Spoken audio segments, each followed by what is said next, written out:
Alright, before I start this video, you will be completely lost if you didn't watch my other video that explained everything I'll be talking about today.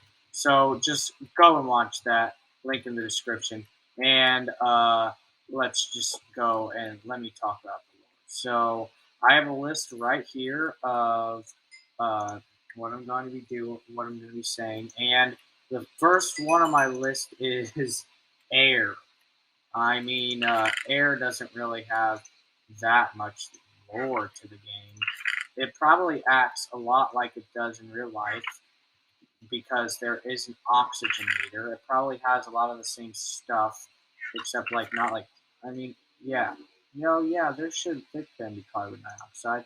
Other than that, there's not really anything important to say about the the air, but like yeah, but it could matter for like the zombie stuff, which I'll get to when I talk about like the lore of zombies and all that.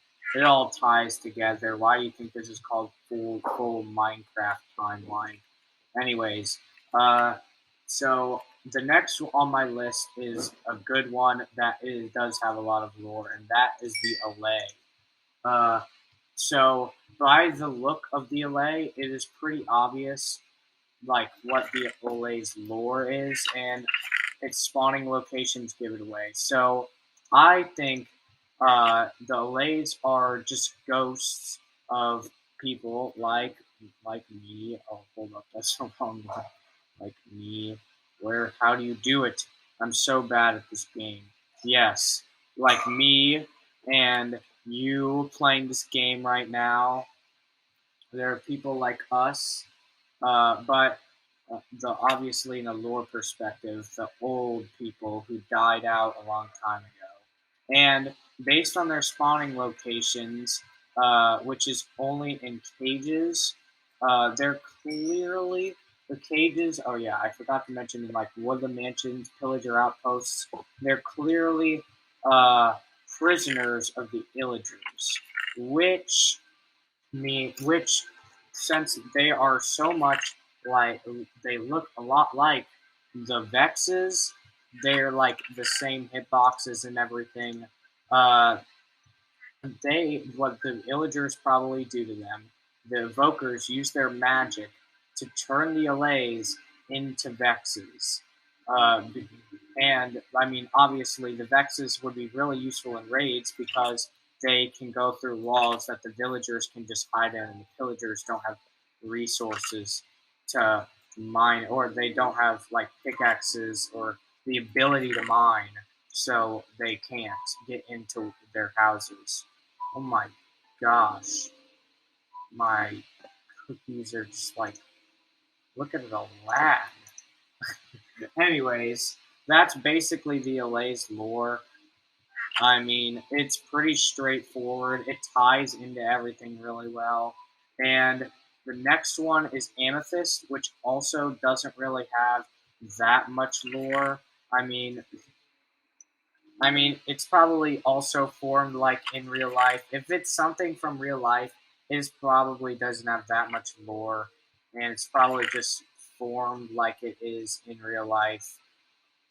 So, I mean, there's not really much, but with the new calibrated amethyst and a part in music in disc 13 that actually has people walking on amethyst, it might have a little bit more lore than some of the other things, but uh, not too much, anyways. Not nearly as much as this next part, which I'm definitely going to have to like split up because of how much lore it has, and that's the ancient city. I mean, so like I was saying about the zombies and stuff, clearly the zombies did something to humans, and if you and the rest of the lore should tie in, but basically, once the humans once like some of the humans did not go to the end, it'll make sense. It'll make sense. Some of the old humans did not go to the end, and I think some of them stayed and just kept mining deeper away from the zombie plague to not be killed.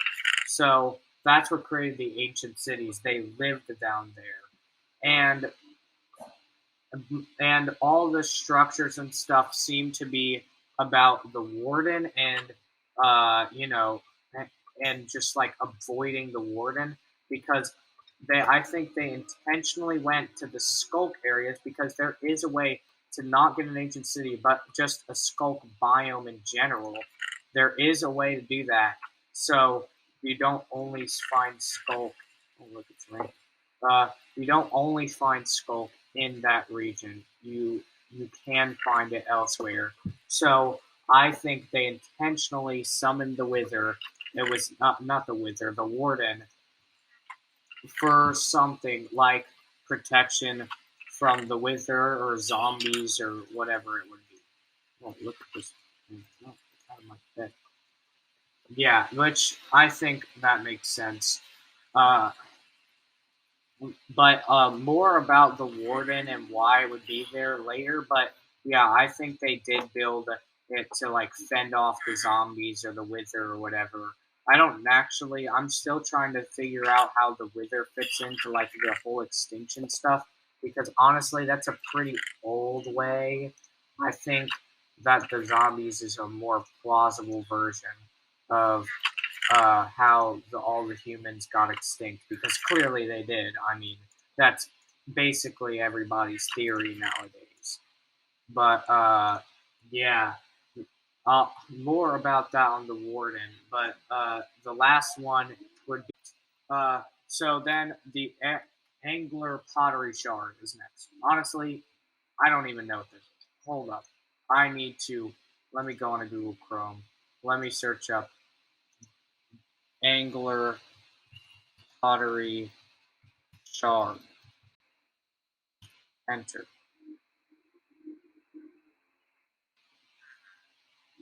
And it's just a fishing rod thing. Okay. So this doesn't have a lot of lore. It's mostly just the pottery lore, but those are clearly made by the ancient people that I was talking about who fled. And so yeah, there's not much to say about it. It's just a carving, just like pottery in real life. People who died just ate it. So that's all on my list. Again, all of this stuff that I'm saying right now will all tie together at the very end, and I'm making a full Minecraft timeline. But for now, that's just a basic explanation because this video is getting a little long. So I am going to peace out now.